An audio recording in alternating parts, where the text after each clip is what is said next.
So today we are very honored to have Chris here to be interviewed by us. So can we start the interview now?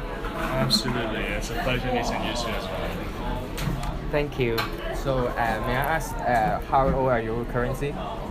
27, turning 28. What language can you speak? Cantonese, English, decent Mandarin. And have you completed some highest? What is your highest qualifications? My qualification is a Bachelor of Arts and Science. I went to school at Columbia University in New York and studied financial economics and sustainable development. And can you tell us what is the name of your company? It's called Bread and Beast, which symbolizes what we do, sandwiches. We specialize in inventive, creative sandwiches with original fillings. So the beast is a meat that we do. Most of them are slow cooked, served quick, finished on the grill upon order. And we also have a no sale philosophy. We try not to waste food as much as possible. So, because I have browsed your store menu, you're selling some basically some fusion sandwiches.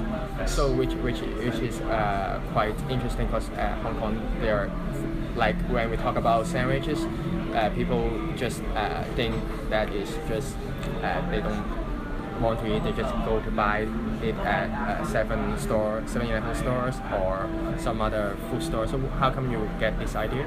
That's a very good observation. That's exactly why we wanted to open Bread and Beast, because the perception of sandwiches in Hong Kong is exactly the triangular white bread with ham and cheese, cold, lifeless, sitting on the fridge in 7-Eleven or other convenience stores.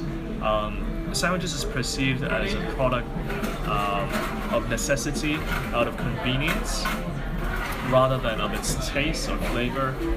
No one would like to have a sandwich for the sake of its taste, which is very disappointing because in Hong Kong everyone considers himself foodie, but you can't really find a good sandwich in Hong Kong.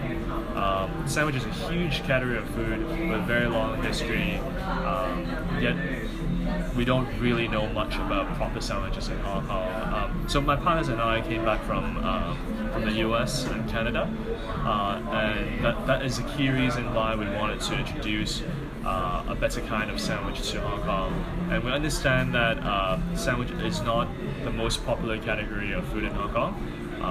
Hence, we did a lot of testing by doing pop-ups at food market, farmer markets, events, music festivals, etc., etc. And only after refining the recipes over and over again, after a full year of testing, did we decide to open the shop. So can you talk more about some general information of your company, like what is the business ownership, like you are sole proprietor or partnership? It's a partnership business. I'm the majority shareholder. Okay.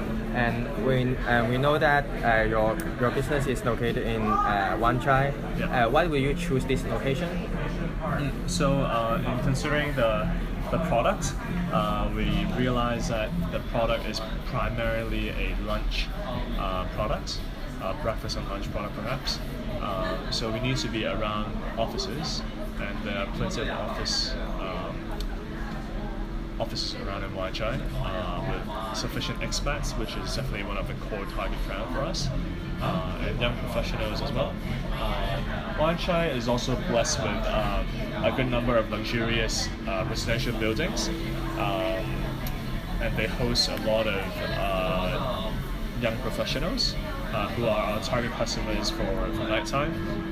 So daytime we specialize in sandwich. We position ourselves as a friendly neighborhood joint, sandwich joint, and at nighttime we try to transform the space a little bit, transform the menu a little bit to cater towards more of a bar, casual bar, gastropub kind of operation. We believe in local products and local artisanship, so we carry a variety of local craft beer, as a way to support the local movement. I noticed that when you communicate with your staff, you're using English. Is this the most common language that you communicate with your staff? So probably 60% of the time we communicate in English. Can you tell me why? Because for example, in Hong Kong, most of the staff is Hong Kong, and they use Cantonese as their mother tongue. Yeah. Why you use English as a So we're very lucky. We have a very diverse team in terms of ethnicity. We also, so right now we have a head chef is from New Zealand, a manager is from Australia. Some of the chefs are Filipinos, and then we have a cook from Canada as well. So it's just a language that everyone is able to understand. That's why we use it. But like on a one-on-one basis, if I'm chatting with my colleague Winnie is from Hong Kong, and we talk in English, in Cantonese. So how about the customers? Are they usually using English or Cantonese for the communication? I think by default we approach them with English, unless we could hear them speaking in Cantonese already, then we speak with them in Cantonese. So you have to do so much research before you start your business. So what is the biggest difficulties that you have encountered? Is that realizing that our research is not accurate. That is definitely one of the challenges. So the reason that I said the research is not accurate is because the manner in which we test our products is different from how a retail shop operates. When we're doing a pop-up stall in events, people consume in a different way and they're in a different mindset versus being at a fixed location, approaching office workers for a day in and day out lunch service. Another major challenge that we encountered was getting our license. This is a very old building. It's a 60-year-old building, and before us, the previous tenant had the shop space completely converted without getting government approval. So when the landlord tried to reinstate the premise to its original blueprint, a lot of the measurements and requirements weren't clearly indicated on the blueprint. So there were a lot of guesswork, there's a lot of delays, there's a lot of rejection from the building department. All of those need to be settled before we can get our license. So we have a massive delay with getting our restaurant license, and an even bigger delay. We only got our liquor license 9 months ago, and we've been open for 2 years. And without the liquor license, we couldn't really operate the way we envision as a bar at nighttime. So we're basically operating like with one hand tied to our back for over a year. So you have opened your business 2 years already. So is this place the only place you have been to? Yes. I mean the shop. Yes. But before, as in like, did I work anywhere else before I started this, or what do you mean? I mean the shop. Have you ever just relocate your shop? No, this is the only location. Okay. So did you get any gain or aid from the government so that you can open this shop, or just by your own capital? So did not get funding from the government, but we did have investors and partners to help fund the project. So in your opinion, could any institute have helped significantly in helping to start your business?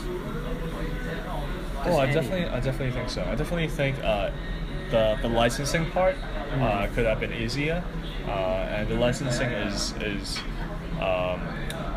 basically working with the government, right? So there, you think that there will be, if there is more institute to help with the licensing, it will be much more easier for example, for entrepreneurs to start their business, right? Sure, I think we were actually very lucky. It took us a year and 3 months to get our liquor license.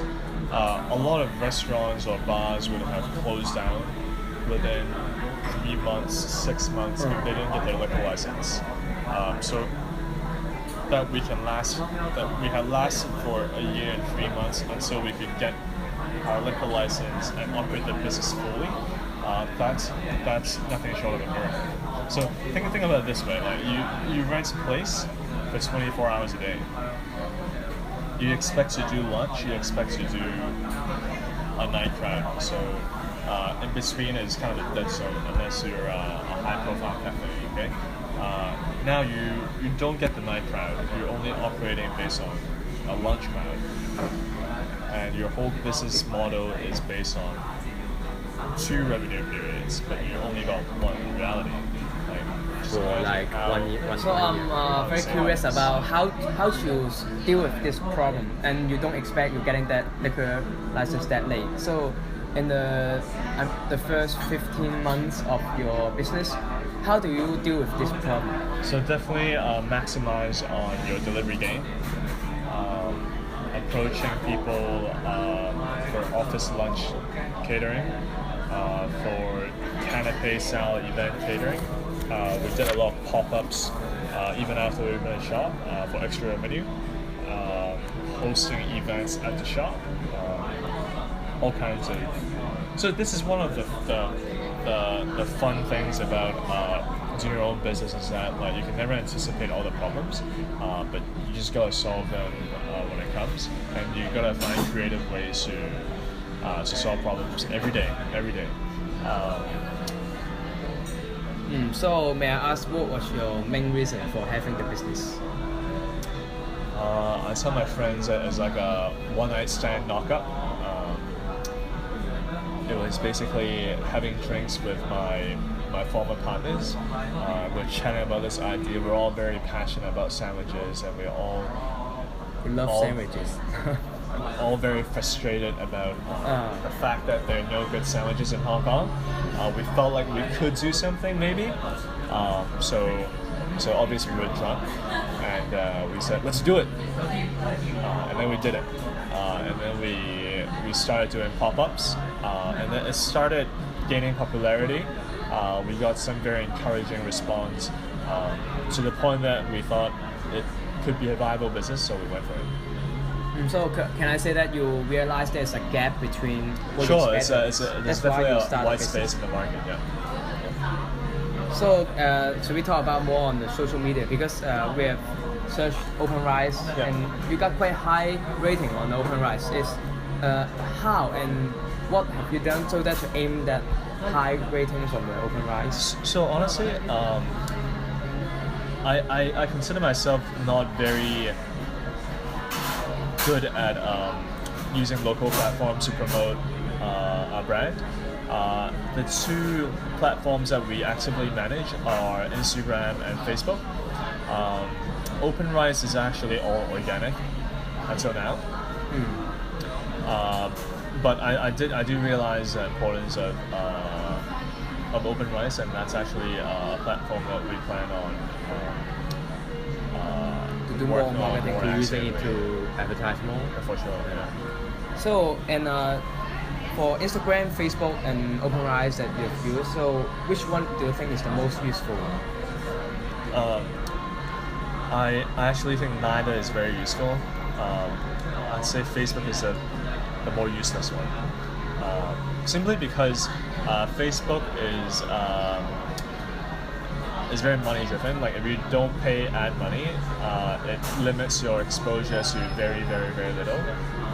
Hence, and we don't do ads. We don't do PR. So that's a reason that Facebook is pretty much useless for us, except for events. Events, I think it still works. It's a useful platform to create an event, to invite people, to keep organized. But on a day-to-day basis, it's not very useful. Is that you guys, because you have mentioned about like holding some product events for promoting your business? Yes. Can you tell us more how to advertise your products, or how to promote your products to your customers so that they can tell to other friends that this idea is great, your sandwiches are great, and they would like to come to your real shop? Oh, okay. So it's actually very straightforward.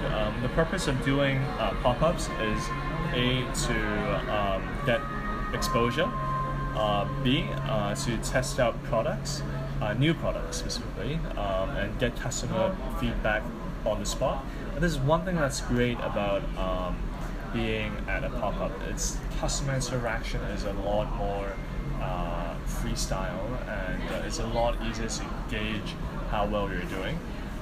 Especially because most of the events you have like a few stalls as well. Just by sales and just by looking at the line, like you get a gauge of how well you're doing compared to others. It's actually a very natural market space where it's super visible of how good your product is. How do I promote it? Simply by talking to customers, having name cards, store cards at the front. The packaging that we use all branded. So if they enjoy the food, I'm sure like they'll check out. Our Instagram is on there, our Facebook account is on there, our website, our location, everything's on there. So you have used quite a number of channels to promote your brand. So can you rank them, for example, the maximum of 10? How many points will you give to Facebook and OpenRice and Instagram, these three? I think Instagram is probably around 6. Facebook's probably around 4. I think OpenRice would be higher than Instagram, but I haven't started using it yet, so I can't say for sure. Okay, so in terms of finding employees, what's your method or some research how to find staff that you think that is very useful or to your business? style? Because I can see that your shop is quite special style, but how do you, for example, what element you would like your future staff to have? I think passion and energy is definitely very important, because it's a fast casual style restaurant. We don't get to interact with customers too much. Many things is based on like limited moments of interaction based on impressions. Okay, so when the customer comes and we greet them immediately and say, "How are you doing? How are you today? What can I get for you? Like this is really what do you feel like today?" So it's like little interactions like that, but we want to make them feel welcome, feel at home immediately. That's something that is very hard to train. And it comes naturally out of their natural personality. That's one. And then secondly, I think a can-do mentality. The mentality of if there's a problem, I like to solve it rather than avoid it or leave it for another colleague to handle it. That's something that I value a lot as well. And thirdly, it's curiosity and eagerness to continue to improve and learn. May I ask more? How do you find these kinds of personality when you interview your future staff? I think generally an interview gives you an impression of that person's personality. That might not be accurate all the time, but I think that's the first gauge. And then secondly, I think as well, if you don't possess the qualities that I described above, people probably don't want to work here. Like people who want to have a very stable, easy like a cafe job, they actually wouldn't survive here in the sense that we have a lot of random shit going on. Like we get some like morning deliveries, we get some events every week, we get some book out every now and then. Like we try all kinds of stuff. That's why it's fun, and there's a lot of opportunities for growth and variations. But if you don't enjoy those things, like you don't want to work here, and that kind of naturally screens out the people who don't fit in with us. And have you used any kind of media to find your future staff, or you just post something outside? Yeah, I actually tried the school hiring platform. I tried Facebook, Indeed. I tried JobsDB as well. It's not very effective, but. So can you just like ranking the I think free Indeed platform? Indeed is the most effective for me, and then Facebook. Facebook. And so you think the school hiring and JobsDB is not that effective, right? I think with the school, it's the nature of the job that I offer may not be very appealing and attractive to the students. So I don't think it's about the platform. It's just like. So when you are communicating to marketing, or you are committing to your future staff or hiring staff, what language will you use Both. You gotta speak both. Yeah. Okay, so it's all about the background of that person or the or for example you are doing marketing on a traditional, for example, event where you use Cantonese, Chinese, right? But if you are doing some international event, you will use English. Sure. So that's all based on the situation Sure. that you have there. Your audience. Okay, so that sums up our interview. Thank you, Chris, again for having the interview with Thank you for us. having me. Thank you.